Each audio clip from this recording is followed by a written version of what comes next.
What is up, guys? My name is T-VOE and welcome to my channel.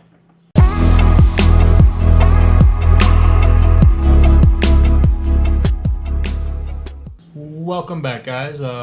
Today is episode 3 of Reselling for Noobs. So today we're going to talk about what are your financial goals with reselling.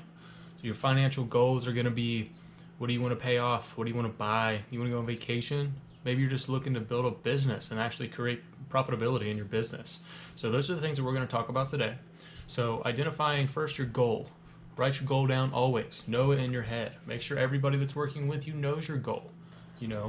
Keep your goal in mind always and do what you have to do to achieve your goal. Once you achieve your goal, you reset your goal and you set the bar higher and higher and higher until you continue achieving your goals over and over and over again. That's the way to run a business. That's the way to operate a business. So today, let's talk about what can you really make reselling online. That's like the number one thing that everybody asks. Really, what do you make? What do you make? What do you bring in? What is it that, why do you do this?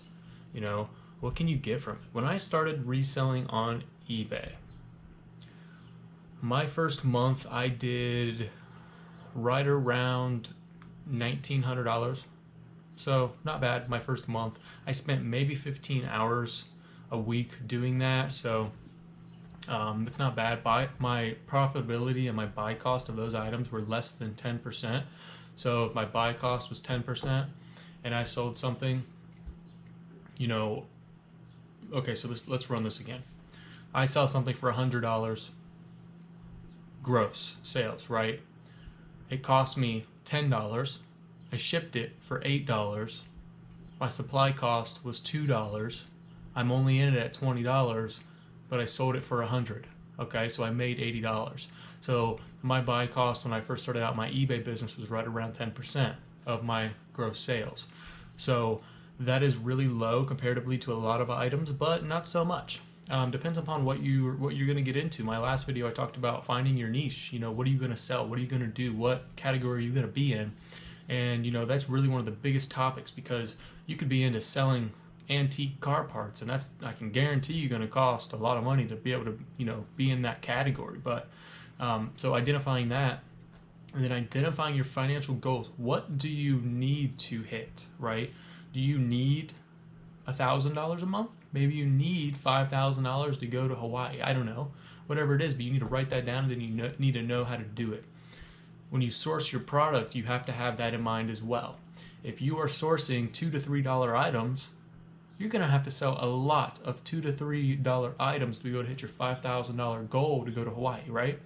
So understanding and knowing your niche and finding the most profitable approach in that category to hit your goal. So, on eBay, I would suggest used electronics and clothing. That's just what you would do on eBay, unless you have a niche in the antiques or unique collectibles, that kind of thing. If not, used clothing, used electronics. Your buy cost is really low because you can go to thrift stores, you can go to discount stores, you can go to the clearance racks at Target and Walmart and everywhere else and find these items. So that will be best for starting out your eBay business. Now, once you build your business, my best month on eBay was right around $11,000.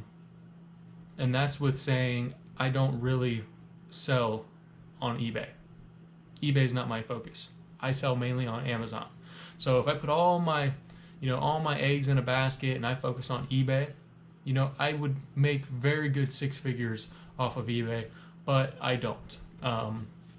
eBay is not my focus anymore, but that is where I started out, and I'm glad I started out with eBay just because of what I learned and all the mistakes and the shipping and the customer service, because you handle all of that when you sell on eBay. When you sell on Amazon, you don't. So that is the number one thing I would say is, what can you make is not an actual question for me. It's a question for yourself. How much time are you willing to put in? How much work are you willing to put in? Are you going to be able to, do you live in an area that's saturated with profitability of products? Do you have one thrift store within 20 miles of you, or do you have 20 thrift stores within 20 miles of you like I do? At least 20. So that's also something that you have to think about. If you're out in the middle of Alabama, maybe you don't have that much around you. But if you're in the middle of California and San Francisco, you probably have a ton of places around you. So that's something to keep in mind, guys. All right, so that wraps it up for episode 3. See you next time.